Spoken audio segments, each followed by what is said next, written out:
Let's go. Roundtable Radio. Roundtable. You are now tuned into the Roundtable Radio. Roundtable. You're now tuned into the Roundtable Radio. Roundtable. Let's go. Roundtable Radio. What's going on, man? How's it going, my man? How are you doing? Sure, man.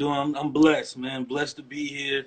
It's been a crazy year, so what I'm saying, at the end of the day, I think we're all just blessed to be here, man. At the end of the day, you know what I'm saying. What's going on, man? You doing all right? I'm doing great, man. I have kind of the same perspective of you of just I'm standing. I don't know how I really couldn't feel optimistic the day after Christmas, So I'm blessed as well, always. Oh yeah, man. You know what I'm saying? Like I say, I like to spread peace, man. So it's good to see you. Good to have you on this live with me. You know what I'm saying? I appreciate your time. Appreciate you stopping with me for a little bit to chop it up about some recent projects, some upcoming things that you got going on. So, let's go ahead and get right into it, man. Time Sure. shall not be wasted, my guy. I like to start my interviews off getting to know the artist. You know what I'm saying? One-on-one, getting to know where their head is at when they step in the booth or working on their next project. So I'm gonna start with this question right here. When it comes to you as an artist, what would you say motivates you and influences you the most for you to be at your 100% best when it comes to this music game? I think just knowing that that nothing comes free. It's not. I think that's a lot of time that I wasted as a younger artist, a little bit more naive, knowing, okay, I've got all this talent, so something's going to happen, and then learning, well, it doesn't if you don't get out there and work. So I think that's the big thing. Is just like, no one's going to do it for me, no one's going to give it to me, so I've got to really be at my pinnacle going into whether it's just a jam session or a songwriting session or to actually lay down vocals, anything like that. That, and I would say as of late, seeing how I've been received as an artist and seeing the support that I've been getting and kind of the numbers, slowly but surely having an uptick in the right way, that influences me as well. Because now I go, okay, there's people wanting to hear what I do, and there's people that are receptive to what I'm putting out. So that's a great motivator. That's a big endorphin releaser for me. Oh yeah, most definitely, man. Most definitely. I think, as an artist, everybody, when we first start off, things that come into play in our mind is, are people going to like what we put out? You know what I'm saying? Are people going to enjoy what they listen to and really gravitate to what we have to say, and, you know what I'm saying, and really latch on, you know what I'm saying? But part of that is really your work ethic and really how you're going to go about putting your stuff out there and really settling down and really just buckling down and getting to work, you know what I'm saying? At the end of the day, you know what I'm saying? Not only is this fun to be in, but it's also a contest. Now, I wouldn't say not really a contest, but it could be a challenge. It could be a contest if people make it a contest. But at the end of the day, it's all about how you preserve your lane and how you go about doing your craft. You know what I'm saying? So right. Yeah. And it's funny too when you put out something, and let's say you get 99 people that are positive about it, and you get the one negative person, and it's as an artist, sometimes we tend to fixate on just the one negative thing, and it's like, dude, you got everybody else is loving it. Why are you worried about that one person? Right. So, it's weird. It's a weird thought process that artists have sometimes. Yeah, man, but it comes with being an artist, man, because at the end of the day, we know that everybody's not gonna like us. You know what I'm saying? We're gonna have at least one or two people that's just like, well, fuck with it, what they're trying to do. You know what I'm saying? We're gonna at least have two, maybe three, maybe five. You know what I'm saying? But at the end of the day, we're artists. You know what I'm saying? The artists are sensitive about their shit. You know what I'm saying? Erykah Badu said it best. So when we see somebody really disliking our stuff, it's like in our mind, it's like well, fuck you.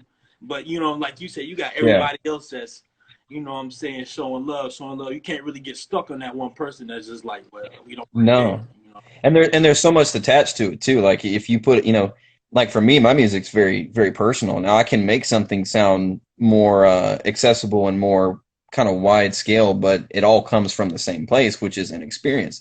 So you put out a song that is tied to a meaningful experience for you, And so when a person doesn't like that song, you're taking it as, okay, you're disregarding my experience, you're disregarding my emotions. It goes deeper than just I don't like that song. And so that's a huge thing that I really like encourage every artist to learn how to separate those two things, as you're coming up. And that's been something that's helped me is just going, okay, they don't get it, and that's fine.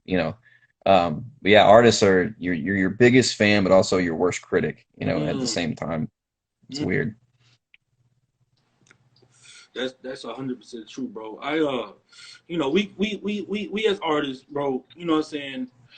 We it's a good thing, but it's also a burden at the end of the day because you know not only are we put on the back burner when it comes to every other profession, you know what I'm saying? So we Yeah, come in the game, we gotta be on our shit. You know what I'm saying? Not only do we have to be on our right. shit, we gotta watch out for the critics. We gotta watch out for the rap police, music police. You know what I'm saying? The people that don't really want to see Hmm. you succeed. It's a hard job at the end of the day. But at the end of it all, if you're preserving your lane like how you're supposed to, everything else is gonna fall in place like how it's supposed to. You know what I'm saying? So at Hmm. the end of the day, it's kind of like you being in the mob. You know what I'm saying? Once you're in it, you in it. You know what I'm saying? And the only way Yep. out really is, because once you're in it, it's like everybody starts to gravitate towards you. It really ain't no pulling out. You know what I'm saying? I mean, Right. look at people like 6ix9ine. You know what I'm saying? He came in the game, did what he did, fucked it up, and now everybody knows you all of a sudden.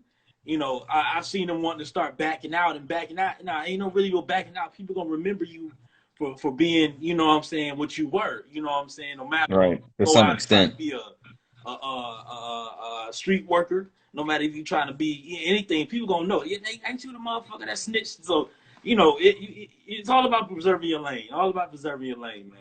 You know what I'm saying? Hmm. So I gotta ask you, bro. Like, when was that moment for you where you were just like you knew that music was gonna be something that you were gonna want to do and put your 100% all into? You know what I'm saying? Like, when was that moment? When did it click for you?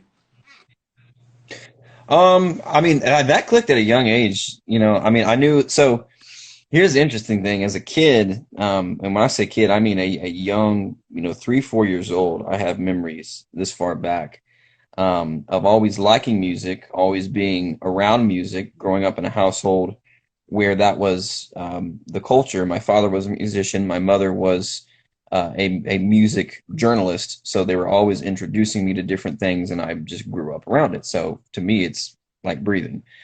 But I remember seeing, people perform on TV and seeing, people spread in vinyl covers and going, oh, you can actually like do that. Like that's not just something you can enjoy. That's something that, people want to hear. Like when I heard live music and saw, that crowds desire this and it's not just an art form that you're doing arbitrarily.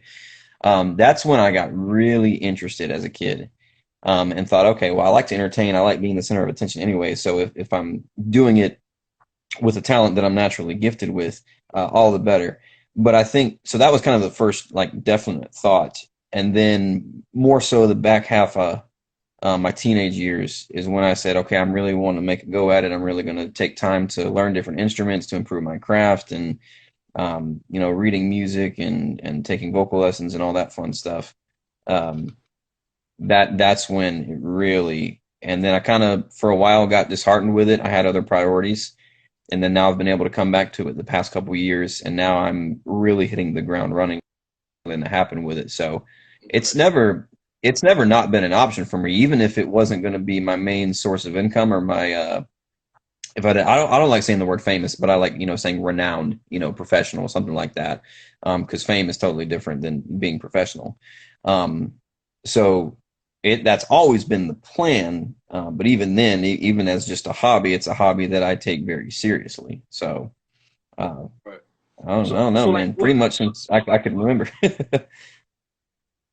So like let me ask you, like, from the time where from when you first started doing music up until now, like what type of progression have you seen? You know what I'm saying? Or like how what type of growth have you seen from this till now? I think just just well, one is improving on just music theory, being able to know about chord structure. And that's kind of like the real benefit from also, getting trained and getting lessons and stuff. Because I've always had an ear. I've done stuff by ear, and then as I got into band and choir and learning different instruments and learning how to read music, then you learn the theory behind it, and you know why things sound good, and you know how to make things sound good. So there was that aspect of it, and then I think the biggest thing for me is I love writing music that's catchy. That's very hook based and that's very kind of earworm. So that's been a big progression for me in the past couple of years, is being able to write really good melodies and counter melodies to make it sound very marketable with a hook. Okay. Okay. That's what's up, man. That's what's up. It's cool to me, because last weekend I interviewed a female guitar player named Guitar Gabby. You know what I'm saying? Hmm. And it's always cool to me because I grew up playing the drums. At 5 years old, you know what I'm saying? I was playing the drums, never really learned to read music. I was in band class, you know what I'm saying?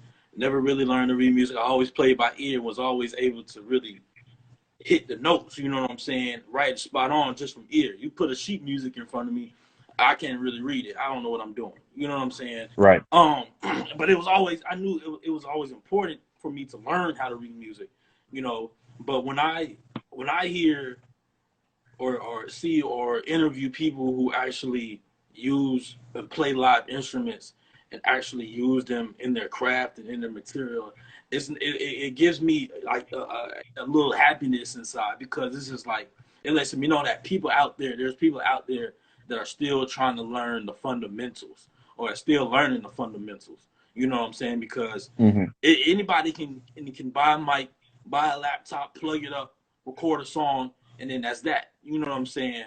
But Right. for the people who are actually taking the time to learn music, you know what I'm saying, and use those with the material that we have on computer, and mix those together, it gives me a smile, and lets me know that there's people out there that's really learning the basics from jump, you know what I'm saying, and then coming in and also putting all those fundamentals in that material. You know what I'm saying? I love it. I love Yeah. it. You know what I I mean? mean, it's a great time, I think, for music because, everything's so accessible online. So you can, especially with COVID, kind of a culture now, you can take guitar lessons online and from home and all that fun stuff. And people can, have access to software so much more easily than you could 15, 20 years ago.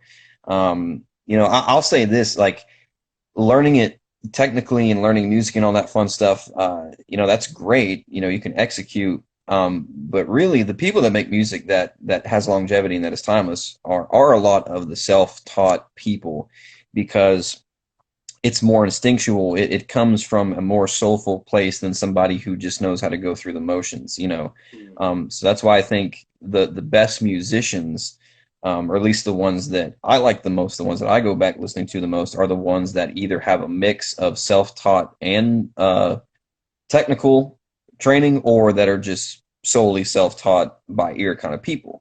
Right. And there's a lot of people that are very gifted and do really great things that they're kind of unaware of, like when you think about kind of this new wave of some of the more like autocroon guys like Rod Wave and NBA Youngboy, and you think about some of these guys and the kind of hooks that they're writing and how good it sounds and how soulful it sounds, and it's like to them they just may be goofing around in the studio. I have no idea, but you look at the music science behind it, and it's like you're actually writing something that's very melodic, and you probably have no idea what you're doing. Like it's really, Yeah. so it sounds better because it's coming from a place of passion, not a place of just like, oh, I'm gonna make these notes. Make it up as we go. Yeah.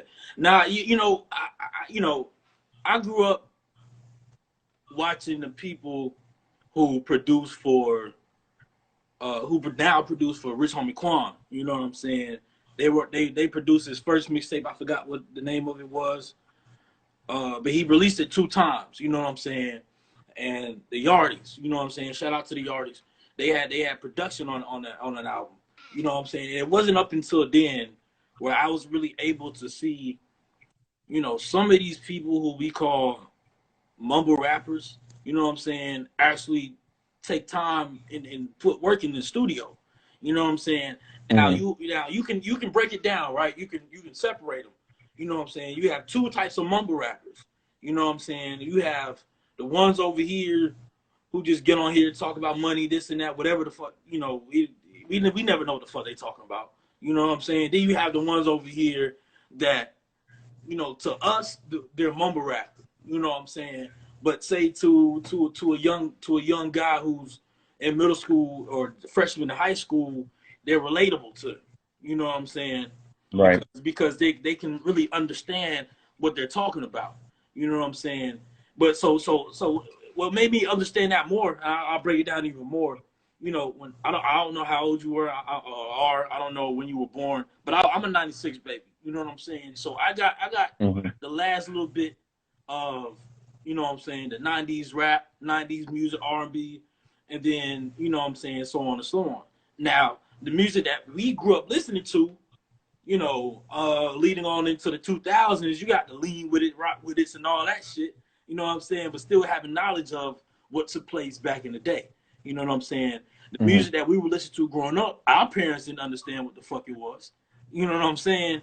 So now Exactly. Right. it's like a you see how it starts to unfold. Our parents didn't like our music. You know what I'm saying? Now we're parents. You know what I'm saying? We don't like the fuck what these young people are listening to today. You know what I'm saying? We look at that like it's bullshit. Some majority of it's bullshit. You know what I'm saying? So you kind of see it unfold as you start to realize, like, hey, you have some people over here that really aren't really doing shit. Then you have the ones over there that could really make a difference that we may not understand, but their music may stop a young guy from doing something that he may regret. You know what I'm saying? So Hmm. yeah, that just goes back to what I said, man. Being an artist, there's so many ways that being an artist can help lives and change lives and really make a difference. And as artists, you know what I'm saying? My goal was, I'm not gonna lie, when the first time I really made a song, I was like in high school. It was just to really just do some shit. You know what I'm saying? But as we grow older and as the people who really take this shit seriously get more knowledge of their craft, we're able to really sit and try to make a change. You know what I'm saying? It may take Hmm. a minute for us to get known, more than artists may just get on here talking about this yada yada yada, because that's what plays these days. You know what I'm saying? But at the end of the day, I feel like we're able to sit back and be more happier with what the outcome is on our craft because of the fundamentals and knowledge that we've taken in. You know what I'm saying? Hmm. And we're able to lead the people who may feel like they're not really getting much of an ear. You know what I'm saying? We may be able to lead them in the right direction so they can be like, go about doing this shit the right way. You know what I'm saying? And then before you know it, we're all up here doing our thing. You know what I'm saying? But it starts with the basics, man. It It starts took me a long time to kind of come around on some of this new school stuff because, I'm not too far different in age from you. I'm a 94 baby. And so I grew up not really listening to rap yet per se. That came more in like middle school, high school for me. When I was a kid, I heard the music that was popular for me as a kid was, new metal and rap rock stuff. So it was stuff that had hip hop influence to it, like Red Hot Chili Peppers or Limp Bizkit, or Rage Against the Machine, that kind of stuff. I was familiar with it, it. it still had a little But then mixture once in it. You know what I'm saying? All their music yeah, still it, had a it little rap definitely in it it. definitely had the influence, and you look at bands that were popular in the late '90s, early 2000s, and a lot of them were more so like NWA fans than they were Metallica fans, that kind of stuff. But when I started really getting into hip hop, I got into the classics first because I remember wanting to get into it, and I had been exposed to some of it just from different video games or movies I'd watched, hearing some of the older stuff. And so I said, okay, well, let me turn on the radio and see what this is all about. And it was the Crunk and Snap era, so it was D4L and Franchise Boys, and I was like, I'm not really I don't, yeah. And so it made me, well, let me check the back catalog. So then then it was like Maestro Fresh West and Dale the Funky Homo Sapien and NWA and Holy Gangstar, shit, and yo. that was Yo, you said dead so or homos. Oh, yo, okay, okay, okay. so that So was the stuff that I gravitated towards. So then now being the age I'm at now, or even, I mean, the kind of the new wave has been around for a little bit now, but you know, now that you have the Uzis and the Trippie Reds and the Young Boys and all this different stuff. When I first heard it, I was like, you turn it off, don't ever play it again. I don't want to hear that. But now, you really kind of watching interviews with the artists and hearing what they're saying, and they're not talking about the stuff that everyone thinks they're talking about. And I've really come around on it, and especially as another artist, just been able to appreciate what place they're coming from, because you can call it mumble rap, but I mean anything sounds like mumbling if you're not listening to it. So you sit down and you listen to the lyrics of what these young men are saying. Not young man, I'm a young man too, but it resonates, and I think it's been really good for some of the stigma of like mental health, specifically with men. A lot of these guys are talking about struggles, and it's like, I'd rather you talk about it on a track than go out and do something stupid about it. So I'm all for it. But see, So I kind of like. here's where it gets to a problem. You know what I'm saying? Here's where the problem comes in. A lot of the black community, you know what I'm saying, listens to those people. You know what I'm saying? So although a lot of the black community listens to rap, you know what I'm saying? And I'm not trying to, break this to a race thing. You know what I'm saying? This is just where I'm going with it. You know what I mean? But a lot of our young people listen to those records. You know what I'm saying? So although they may not be going out and doing it physically and just putting it on a song, they're putting it on a song to where that young person listens to it, and now he's hyped up to go out and do the shit that he was talking about. You know what I'm saying? It gets to an issue to where, majority of your music is drill shit, and then when shit happens, you know what I'm saying, now you want to turn to Dr. Martin Luther King. You know what I'm saying?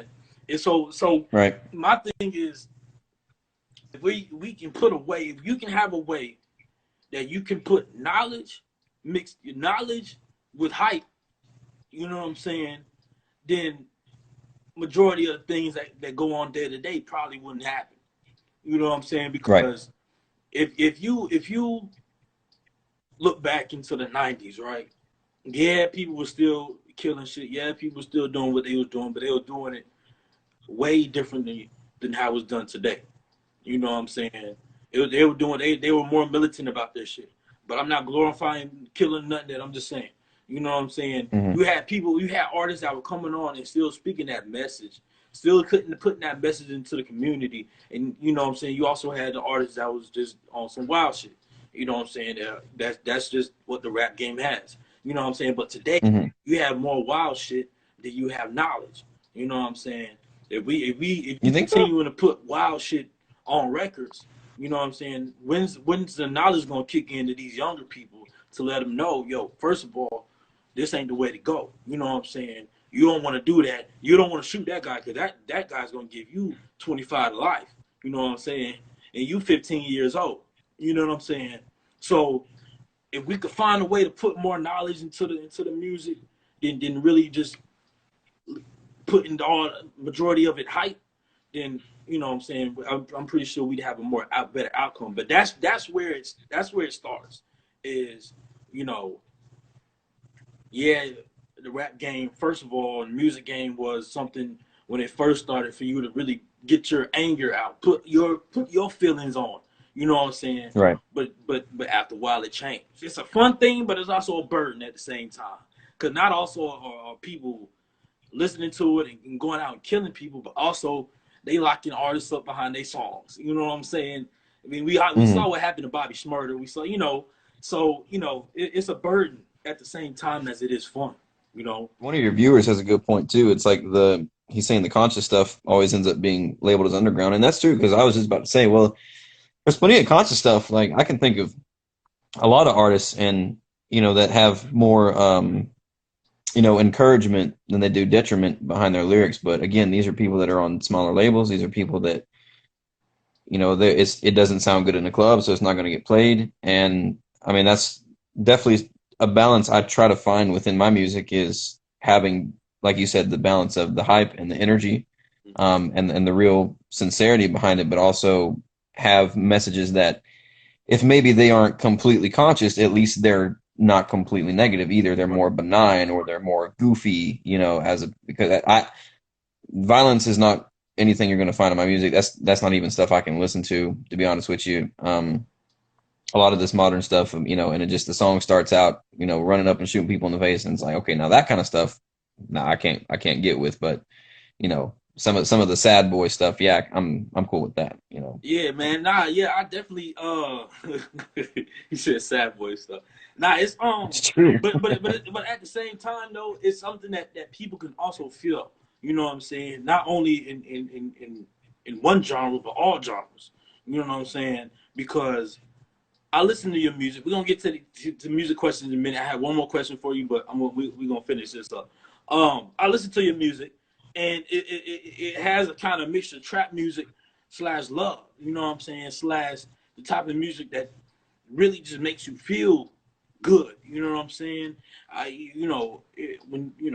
given trap music another name. You know what I'm saying? Because I listened to your recent EP, and Yeah, that one has a very different vibe than some of yeah, the other stuff. yeah, man, and I really feel the album. But before we get into album questions, I have one more question for you.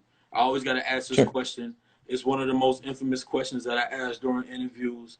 You know, people look forward to answering this question slash hearing people answer this question. So I'm gonna get right into it, man. I'm pretty sure this last conversation that we had really summed it up, but I gotta ask this for the sake of the interview. When it comes to the rap game today, what are your views on the rap game? You know what I'm saying? On the rap game, music game, whatever. When we look at the rap game today, music game, we really, some of it's good, some of it's bad, some of it's really just there just because, some of it, is really just like, what the fuck. But so, what are your views on rap game? Do you think it's where it needs to be, or the music game? Do you think it's where it needs to be? Do you think it needs work, or do you think it's just an open portal? So I've watched a handful of episodes, and I was waiting for this question because Mm-hmm. I don't think I've even thought about my answer to that in a long time. But as I've kind of thought about it, I can answer you perfectly today. So, granted, this might change 5 years from now, but right now this is how I feel. So first of all, it is an open portal. It's We live in an internet age. Anybody can do it. Everybody has the right to do it. That don't mean you gotta like it. That don't mean you gotta promote it. It is what it is. You shouldn't be stopping people from doing it if they feel like they want to do it. If they're gonna fall flat on their face and not have anybody mess with them, that's their business. So here's my thing. I feel like there's two aspects that people really need to, and by people I mean other artists, that need to look at this when they think about how fed up they are with music or the rap game, whatever, being the way it is. I think of more so music just broad because I consider myself a musician, not a rapper per se, even though that's in a lot of my stuff.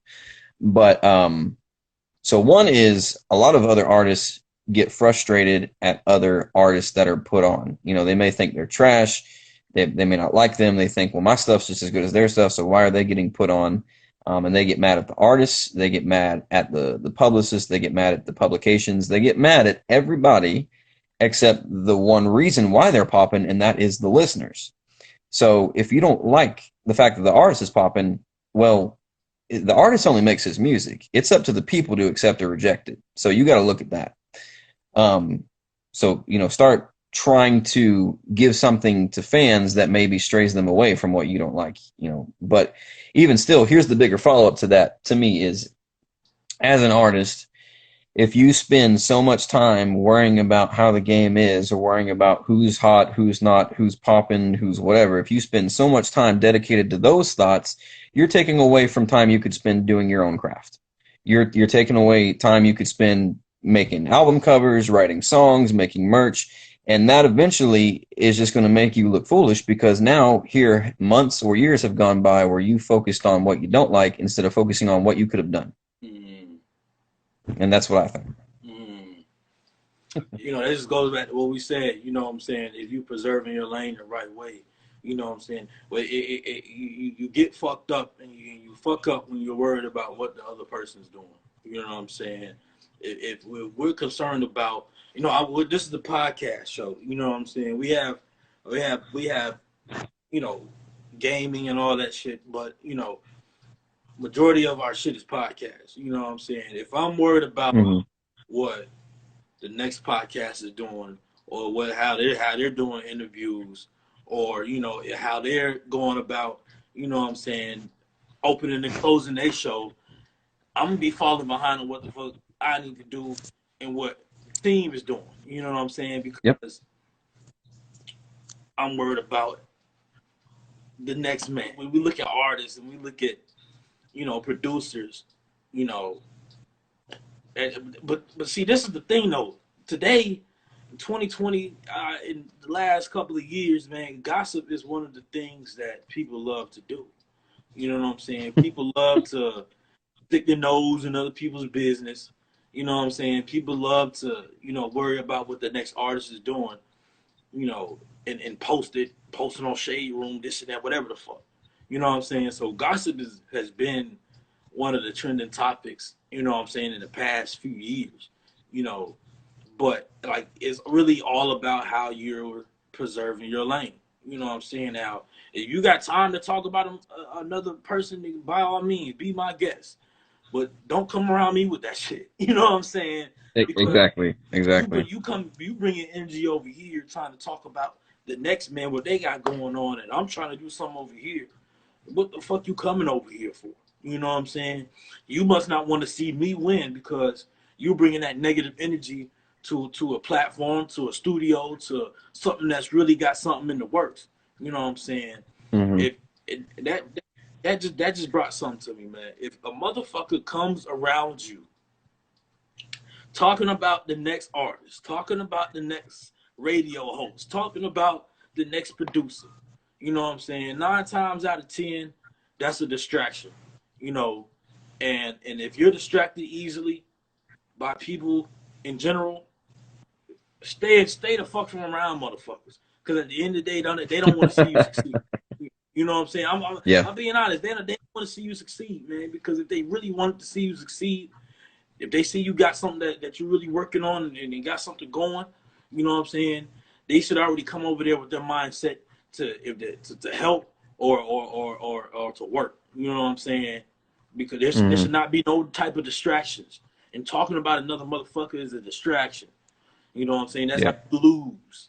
You know what I mean? Like, Yeah. so, hey man, So I have a question for you because this is something that drives me nuts as an artist, but I don't know what you think about it because, like I said, everybody teaches his own. But one of my big pet peeves, especially when it's an artist that really doesn't have a huge following, Mm.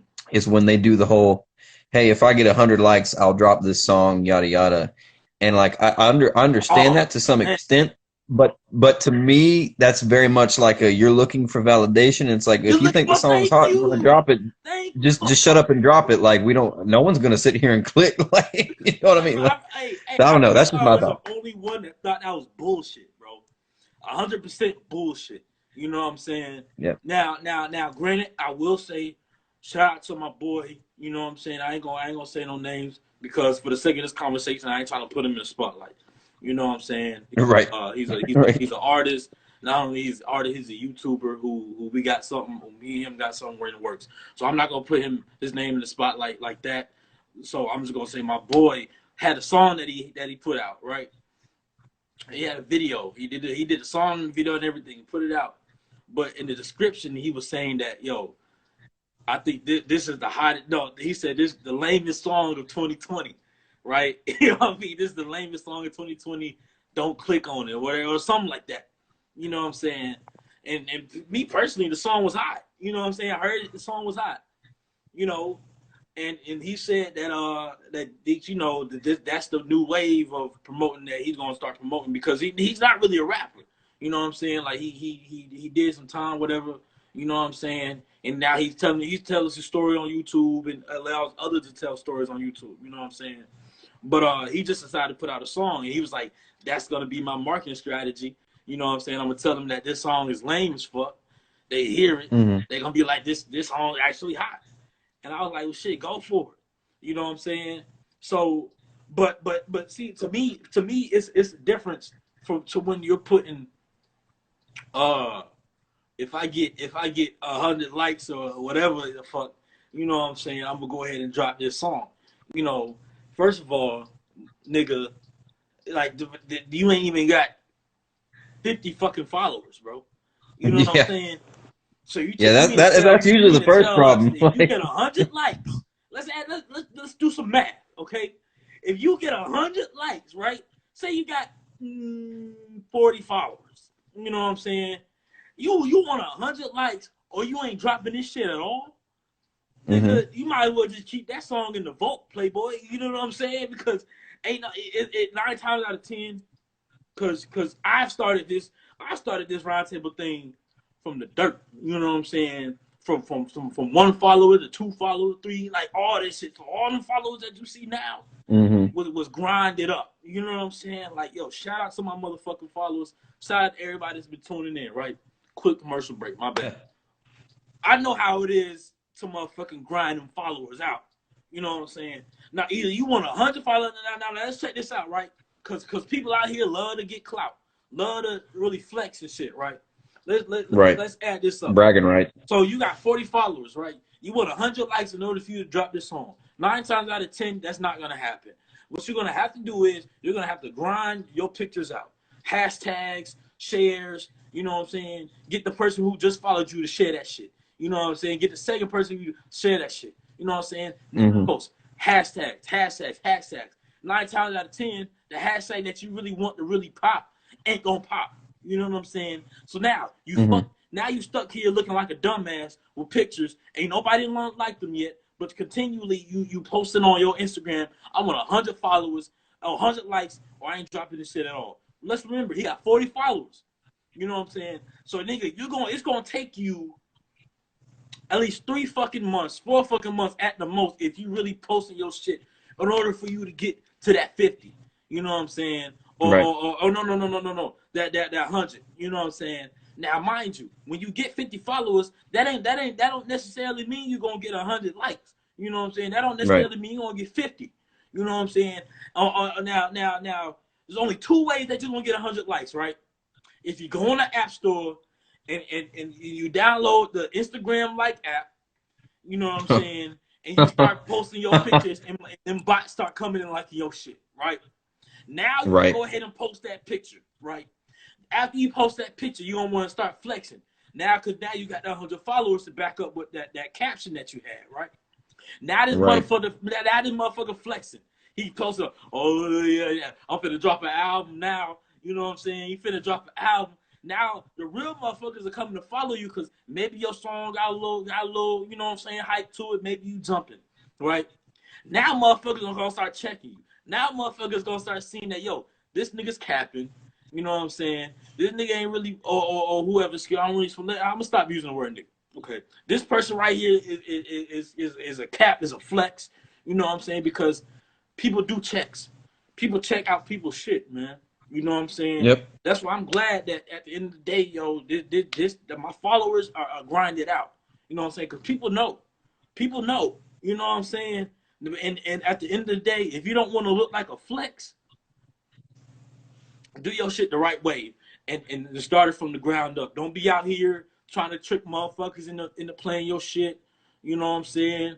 I remember back in high school when I was in the studios, and you know what we used to do was, okay, we post a song or a video on YouTube, right?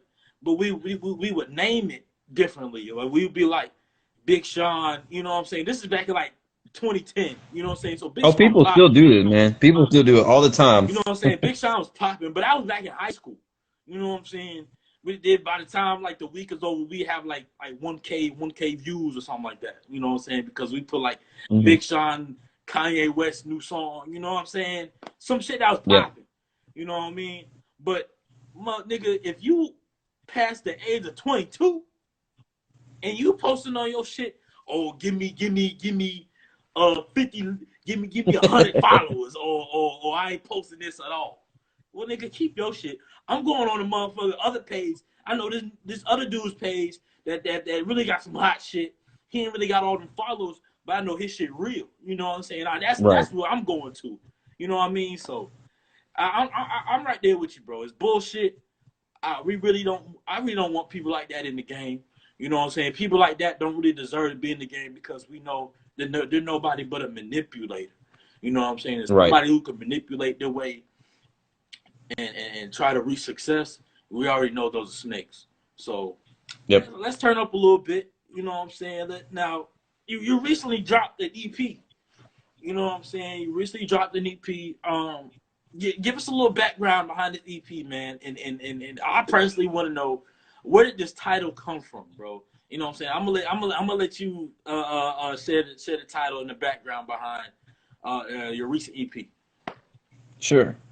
So the project is called End Lynn, and this is a little bit. So I put out an EP earlier this year called Can't Hide, and that was a little bit more lighthearted. It was very pop oriented, um, and it was about just different things that I felt like I couldn't like. I couldn't hide my talents. I couldn't hide the way I feel. I couldn't hide my optimism. So it was a bunch of different tracks that were just very feel good, very energetic. This is a little bit different. I'm not going to say it's darker, but it's a little bit more emotional. It comes from more of a sadder or frustration place as opposed to an optimism place.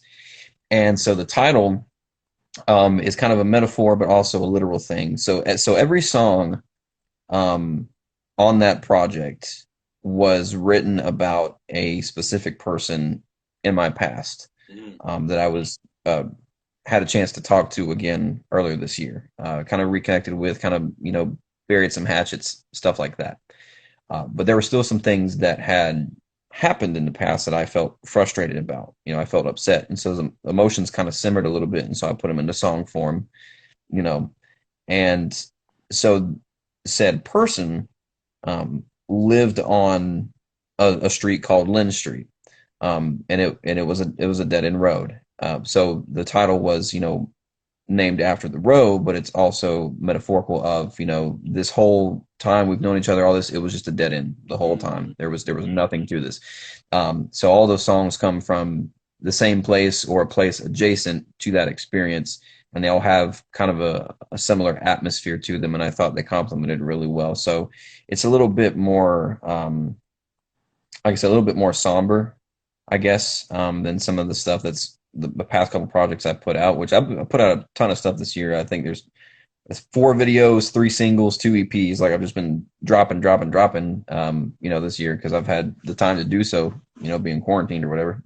but but yeah, so that's what it's about. So it's a little bit more about just the typical age-old problem of a girl hurts you, and I just decided to write some songs about it that were a little bit more raw as opposed to sugarcoating things. Yeah, man, that's what's up, man. That's what's up, bro. Now I gotta ask you, man, because and I find it funny because back in high school, bro, whenever I was really, I wouldn't say first getting into recording the music, but putting mixtapes out, I'd say. You know what I'm saying? Majority of my music was like this last EP that you put out. You know what I'm saying? Was about people. Was about certain things that happened. You know what I'm saying? Maybe during childhood, or you know what I'm saying? Maybe I was talking about a crush in school, or you know what I'm saying? A recent relationship. You know what I mean? And I'd always get backlash, right? From anybody, they'd text my phone, oh, so this how you really feel, or, you know what I'm saying, blase, blase, oh, that's what you were feeling, that, bullshit, right? So, I gotta ask you, man, like, has there ever been any backlash? Are you nervous or scared about any backlash when writing songs about people who've actually taken a step into your life? So I've had backlash once. I put out a song years and years ago that was just like, so the way I write my stuff now, I'm not going to say vague, but I don't mention names. It's not real specific. I more so talk about just how I'm feeling. But there was a song when I was really just, straight up rap artist. And at the time I was also into like Odd Future stuff. So I was writing a little bit more, more vulgarity than usual. And I wrote a song after I'd gone through a breakup, and it was one of those songs that was just like way too specific for you to not know who it was. Like names weren't named, but everything else was named. Yeah, yeah. And so then, sure enough, I got a text message like 3 weeks later, being like, "What the like? Is it like you said? Is that how you really feel? Like, is this what's going on?" And of course, I felt bad, so I kind of backtracked. And was like, "Oh no, it's just a song. Yeah, It's not, yeah. You gotta play the whole list as a song card. Oh Yeah, I was man, like, yo. I just wrote it." And she's like, "I didn't just write that. Like, I know who that is. That's me, dummy. Like, it's too specific." So, so I've had that one instance, but other than that, not really. I've had a couple people that I've written songs about, or they've inspired, and they've asked like, "Is that about me?" Or I've told them, "Hey, you inspired something. I hope you're comfortable with me writing about it. Is that okay?" And a lot of people are actually quite flattered, and a lot of people as of late have like learned things. They're like, "Well, I had no idea like you viewed me like that. That's actually really wonderful." So it's been with the exception of that one experience a very long time ago, it's been very beneficial. So I haven't really gotten backlash. Okay, okay. Yeah, man, me as an artist, bro, I'm an artist myself, bro. You know what I'm saying? And when I'm getting in that zone and really writing shit, man, I don't give a fuck about who it comes out. I don't like, because I have a lot of shit really that's really built up. You know what I'm saying? And when I get in the studio, it's just like I'm just flowing, man. I'm just flowing. I remember I wrote a song one time, and when shit was really rough. This was around the time like shit was really rough. You know what I'm saying? I wrote a song, and one of the lines was "run up in that White House and kidnap the president" or something like that. You know what I'm saying? This was back in like 2016, 17, so Trump was in office, and bro, and people are like, oh, are you sure you should say that? I'm like, bro, fuck that, bro. Like, you know what I'm saying? Like, I don't care. I don't care, bro. I don't care who's. If I feel like you against me, you know what I'm saying?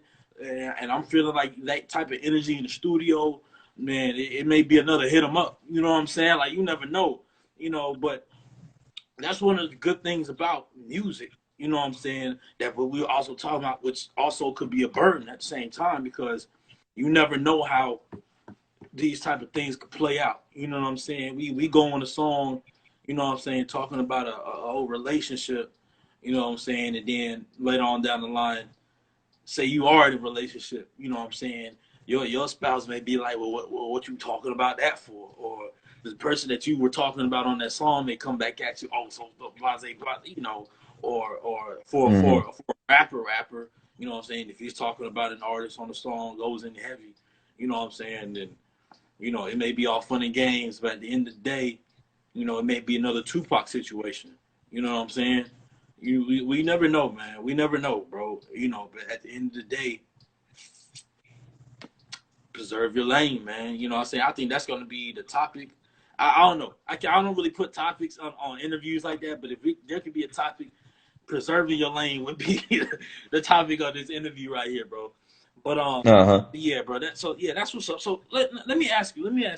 When it comes to production, how do you go about choosing the right sounds for your projects? Like, are you pretty much picky? Do you have a particular sound that you're sticking to, or are you open to, saying any producer?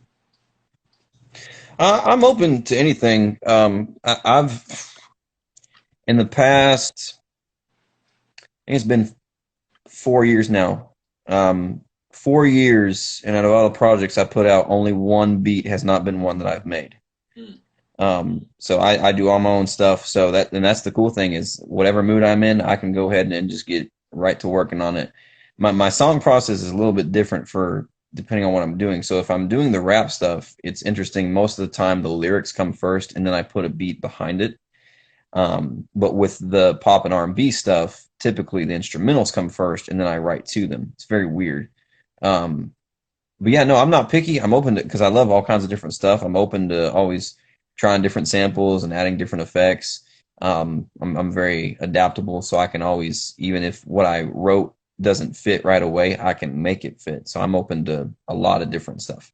Okay, okay, that's what's up, man. That's what's up, bro. Now I gotta ask you, man. Listening to your music, you know what I'm saying. I don't mean to play.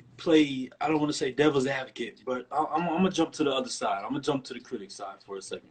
You know what I'm saying? Hmm. Because when me and you first started talking and chopping it up, You know, getting the first when we were talking about getting the first interview together, we were just talking about your music and everything like that.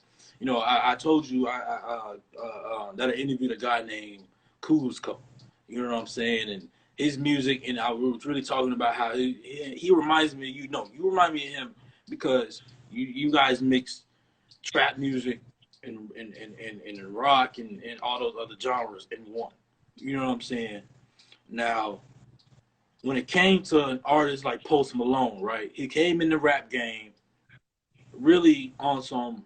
It was rap, but it was also melodies at the same time. It was kind of like Hmm. you know how Post Malone is, and you know Sure. he got backlash for it later on down the line when people were like, you know, he just came in, used rap, you know what I'm saying, to really get in the game, and then once he was in the game, you know, he really became a country singer, or he stuck to his roots, you know what I'm saying.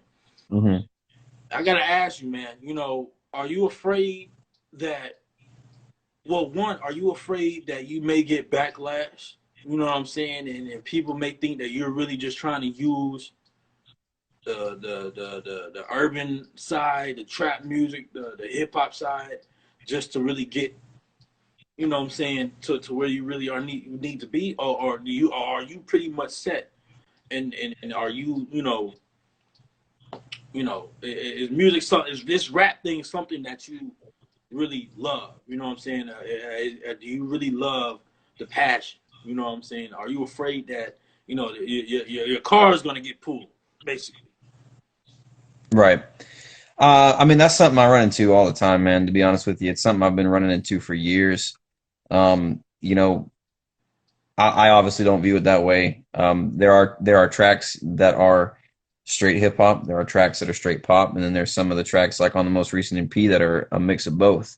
There are elements of rap and hip hop that I love that I think mesh really well with vocals and guitar, and I think it's almost like just a new genre now, kind of that mixture. That's the way it's been because of people like Post Malone and Drake. I'll say this: I'm not a big Post Malone fan. I think I was getting on board until he made some of the comments he made about hip hop a few years ago, and that totally turned me off from getting any more invested in his music. And I think sometimes that uh, progression or just I'll say progression is often mistaken for selling out or switching up. But no, I get that a lot.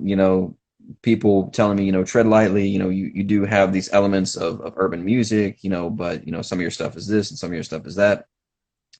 And the first thing I say is, look, if you think that I'm really not like, if you really think that I cannot body you lyrics wise, because I haven't done that in a while, but if you think that's not still in me, if you think I still don't do that every now and then on a project, you need to go listen to some of my deeper cuts. And you also need to listen to my stuff from 10 years back. And it sounds like Dilated Peoples. It sounds like Gangstar. It sounds like J. Rue the Damager. It sounds like that stuff because that's what I like.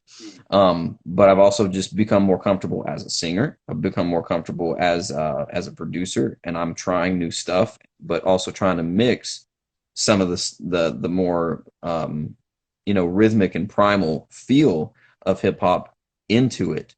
Um, and it happens all the time. It is what it is, and I think anybody who says that kind of stuff obviously doesn't know me. And anybody who anybody who says that it's a bad mentality to have because you're saying, okay, like let's be exclusive, let's let's separate again. We've been talking about getting hip hop in the spotlight for so long, and now that it is, there's people that are getting frustrated with that. So it's like, well, do you want your cake and eat it too? Because that's really hard to do. When you're saying it needs to be put on, and then it gets put on, and then you have a problem with the way it was put on. So I don't know. It's a weird thing, man. And I can just say I make the music I make. I know where it comes from, and I'm comfortable, with my character as a person for sure. Well, that's what's up, man. That's what's up. You know what I'm saying? I definitely, you know what I'm saying, wish you nothing but success when it comes to this music game. You know what I'm saying? Listening to what kind of some of your background and how you came about coming into the game, man. I really feel like, You got your fundamentals. You know what I'm saying. And also, do you have your fundamentals, but you're also still learning. So you know what I'm saying. And there's when it comes to music, I mean, we could. This would be like a more than a 4 hour conversation, 5 hour conversation if we were to talk about the fundamentals of music. You know what I'm saying? Just because that, you can never learn enough when it comes to this music shit, bro. You know what I'm saying? So, like I said in the beginning, bro, I salute the ones that's really out there taking the time to really learn this, man. Because, at the end of the day, the more we learn, the more we're able to teach, and the more we're able to spread this real music out. You know what I'm saying, and really give this shine the light on how it's supposed to be shined. You know what I'm saying? So, I wish you nothing but success, bro. You know what I mean? When it comes to your craft, I'm a fan. I definitely can't wait to hear what's next. Um, now, real quick before we get up out of here, are there any visuals with this last EP that you dropped? Yeah, so there's one video for it so far. I would like to do a video for Someone's Couch. I was really hoping that would become a little bit more of a single than it is. But the second or third track, excuse me, third track on there called Like I Need You. That's a little bit more of kind of like a 80s kind of new wavy R&B type feeling song. Um, I was actually you may not, do you know who Alexander O'Neal is? Do you know who that is? I think I've heard the name before. I've heard the name. Okay. He was like a one hit wonder R&B guy and he was actually the one that I would say 50% inspired the sound of that song. Some of the other stuff was like early 80s kind of new wave sound. But anyway, so that song is actually doing pretty well. It's gotten a couple placements on a Spotify playlist, and people seem to gravitate toward that one. That one just went past 1,000 streams a couple nights ago. So that one has a video with it. Because I was lucky enough to where some guys that did a video for me earlier this summer, they really, believe in my music and what I do. And so they've done a couple more videos for me, just out of the kindness of their heart. So I said, well, let's do a video to this song just, for kicks and giggles. So luckily I was able to drop them on the same day. So yes, there is a video for one of the songs, which is titled Like I Need You. It's very just kind of a simple, just more of a visuals thing. It's not impressive. It just has a good vibe to it. But yeah, so that's out. And then next video, I'm not sure. It'll be a while. I kind of got a budget for it again.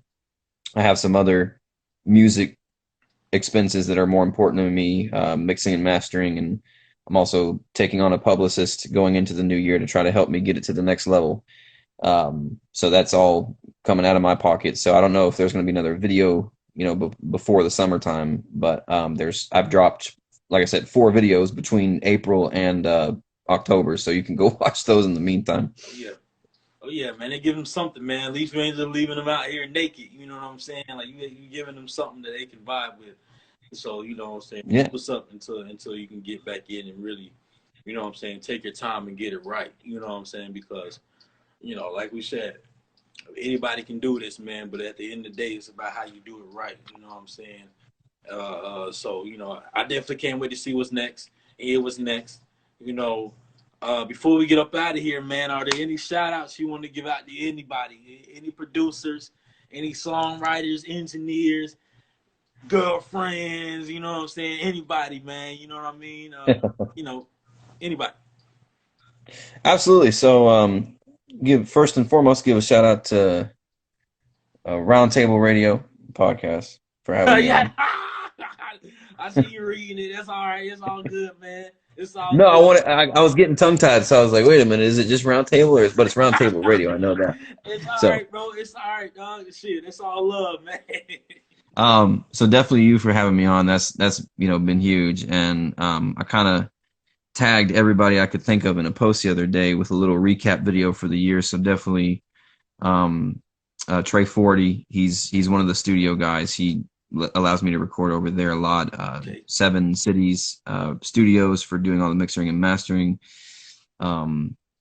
Music Theory 101, him for having me on. Dopamine Film, they've done a couple videos. KTA Visuals, he did a video for me this year. And then also Baller Boy Productions for allowing me to be a part of this tour we're trying to start. So I'll definitely go check out my Instagram and get tickets to that. So. I saw that, man. You know what I'm saying? I definitely am going to try to make it out there, bro. Because not only you are performing there, but OG is performing there. You know what I'm saying? I Hmm. think I saw Shake on the list, and these are actually people that I've interviewed, bro. You know what I'm saying? So I Yeah. definitely want to get out there and support y'all 100% on that, bro. You know what I'm saying? So I'm gonna be hitting you up about some tickets. You know what I'm saying? So I need some tickets. I need some backstage passes. I need room. I need a pass into the green room. You know what I'm saying? I need. You're For you're real, man. overestimating the I'm kind of definitely show. production this is going to be, man. Oh yeah, man. I'm gonna definitely show love, man. I'm gonna definitely show love, bro, because that's what it's about at the end of the day, man. If people come on here and really start share their stories and share their views on things that they got going on. So, one thing that I can do to show the love back is really show up to these performances when I can and what I'm saying, buy some merch. You know what I'm saying? Which I'm gonna start doing and soon, you know what I'm saying? But I've just gotten right, you know what I'm saying? I just was able to get an office, you know what I'm saying? And I just moved houses, so I've been doing all of that in between. So now that I'm stationed, now that I'm really full, 10 toes on the ground, you know, Hmm. it's really go time now. So That'd be yeah, nice, man. Just oh like yeah. a nice little flex fit with that dove just right in the center on a black hat. That'd be nice. Yeah, bro. Yeah, yeah, man. Hell yeah, bro. But yeah, I didn't mean to interrupt you, bro. We were doing shout outs, man. You got any more shout outs you want to give out real quick? I mean, the list can go on, man. There's so many people that have been super supportive. So, I mean, just if you've shared my stuff at all, if you've listened to my stuff at all, if you followed me at all, anybody that falls into that category, thank you so much. And yeah, definitely, even if you can't make it to the show, buying a ticket helps with the cost of the tour, so we can continue to try to do more Yeah. cities. And they're on sale. It's like an early bird special until January, so get them this month while they're a little bit cheaper for All sure. right. So. Let them know where they can go purchase tickets at.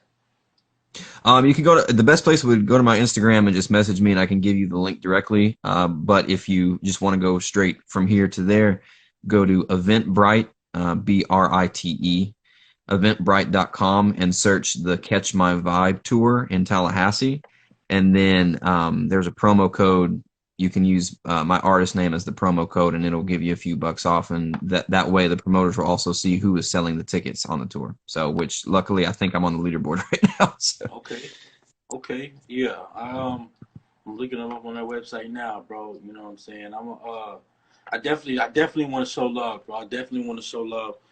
So yeah, expect a message from me. I think if I don't buy them from you, I'm gonna buy them from OG. I already let OG know. You know what I'm saying? Let her know that hey man, I'm gonna try to shoot up there so I can show love, man. You know what I'm saying? So keep your ear out for that. You know what I mean? So Mhm. congratulations, bro. It's always big to see somebody performing that, you know what I'm saying, not only that I know, but I know other people follow y'all as well, you know what I'm saying? So I already know it's gonna be a dope show. You know what I'm saying? I definitely want to be there, bro. Cause I'm not gonna lie, growing up, I didn't really go to a lot of concerts, you know what I'm saying? Matter of fact, I only went to one rap artist concert. I say two, you know what I'm saying? One was a Flocka concert and the other one was somebody who I was just going to support. You know what I'm saying? So I I've went never to a really been in Flocka no concert. concerts. Yeah, bro. I never been in any concerts Wow. really at all. I So would have so loved to see that. I've seen videos of his shows, and that's just that man gets nah, bro. It's crazy. definitely worth the money. You know what I'm saying? He does well. I would say this was back when he first came out. You know what I'm saying? Really, so oh let's do it and all that was really still popping. You know what I'm saying? So Yeah. that was around them rowdy times, bro. So it was really dope. It was really dope. Oh yeah. I was surprised that I really got to really get in that shit because I was underage still. You know what I'm saying? But it was all good at the end of the day. I had fun. So it's always dope. I'm looking forward to seeing y'all perform. You know what I'm saying? I'm gonna be a fan, not only a fan, but I'm gonna be one. You know what I'm saying? I'm gonna be the motherfucker in the crowd. Hey, you know what I mean? So man, we definitely gonna get it up, bro. I appreciate you for coming on with me, chopping it up. This was a dope interview. You know what I'm saying? I can't wait for part two. Whenever you have something dropping, bro, please, you know what I'm saying, let us know. We can get that next interview in rotation, bro, and keep it going and really For sure. keep this thing moving. Yeah, I'll try to funnel over some decent artists to you too, so you have more people to talk to. Because Oh yeah, bro, keep them going. I can think of a handful off rip, so I'll send them your way. Oh yeah, bro. Oh yeah, bro. We're in the same city. You know what I'm saying? Later on down the line, bro, I'm looking to really start up my own showcase. I'm not gonna say too much on this, but soon I'm gonna start a Roundtable Radio showcase. You know what I'm saying? Here in Tallahassee. But that's all I'm gonna say. Cool. Well, Right. until then, bro. Like I always say on Roundtable Radio, stay safe. God bless. Keep your mask on when you go in grocery stores. You know, and until next time, bro. Peace. All right. Thank you so much, Kafan. I appreciate you, brother. Yes, sir. Just don't let me see you shoot no dogs. Roundtable Radio.